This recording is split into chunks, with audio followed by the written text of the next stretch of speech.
Now you are young. Now you are strong. Now you are energetic. Now you are intelligent. Now you can run. Now you can talk. Now you can walk. But the night cometh when no man can walk. And the Lord knew the focus of his life and the reason why he came. And so he concentrated on that one thing needful. I challenge you and ask you, how are you spending your time? What's the focus of your life? What do you think about? What do you meditate about? What do you talk about? What do you plan about? What are the things that occupy your thoughts and your mind all through the day? As you look at every day and you spend every day, what are the things that are major in your life? One thing is needful. I pray you will choose that needful, necessary thing. In that matters is that the work the Lord has given you to do, have fire, have passion, and be excited about it. And while life remains, get it done. That's why he said, I'm a debtor to the barbarians and to the Greeks. For he said in verse 16, for I am not ashamed of the gospel of Christ, for it is the power of God unto salvation to everyone that believeth, to the Jew first, and then to the Greek. That's the passion. 1 Corinthians chapter 9, verse 16. For though I preach the gospel, I have nothing to glory of, for necessity is laid upon me. Yea, woe is me if I preach not the gospel. For if I do this thing willingly, I have a reward. But if against my will, a dispensation of the gospel is committed unto me, what's my reward then? Verily that when I preach the gospel, I may make the gospel of Christ without charge, that I abuse not my power in the gospel. For though I be free from all men, yet have I made myself servant unto all, that I might gain them more. In verse 22, it says, to the weak became I as weak, that I might gain the weak. I have made all things to all men, that I might by all means save some. Passion for souls. That's the passion we ought to have.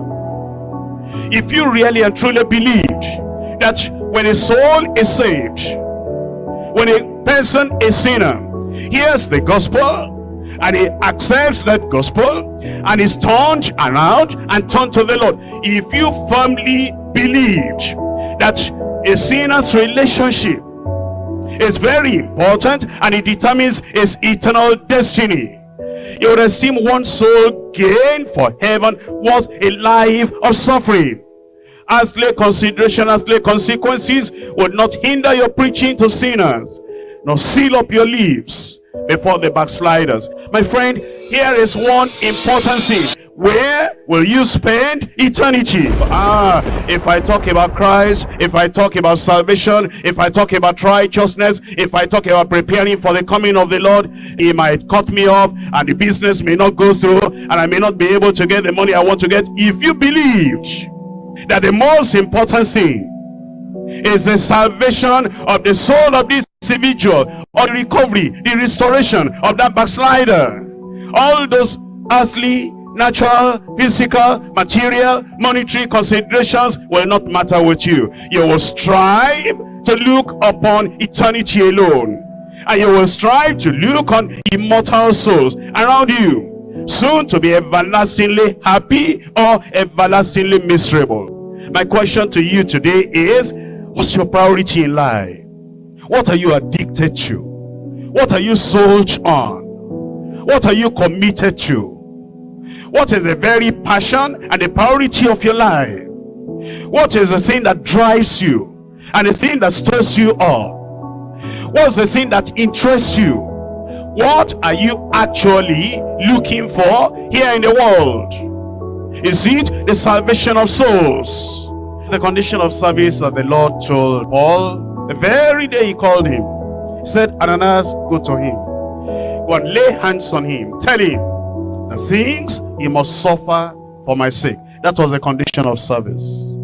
If the Lord used me today to call you, yes, you are winning souls. Yes, you are doing something. But to preach Him fully, all your life, everything, so send I you. As my Father sent me, so send I you. To live your life's ambition, and to die to their desire, and to go to where you are not loved, you are not appreciated, and to go and preach the gospel that the Master is sending me to tell you. Give your whole life to this. So Sadai, so Sadai. God needs somebody that will not care for what may happen or what may not happen. And if you're willing to serve and willing to save souls, God will fill you with His Spirit. Each the word.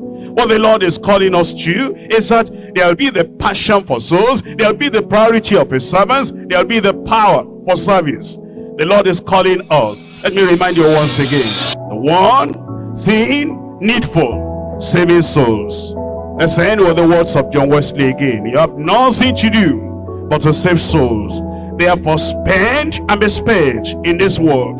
It is not your business to preach so many times in so many fellowships, but to save as many souls as you can, and to bring as many sinners as you possibly can to repentance, and with all the power within you, to build them up in that holiness without which they cannot see the Lord. I pray God will set you on fire, and your prayer will be, lead me to some soul today. Oh, teach me, Lord, just what to say. Friends of mine, neighbors of mine are lost in sin and cannot find their way. Few there are who seem to care, and few there are who pray. Melt my heart. Stand up now.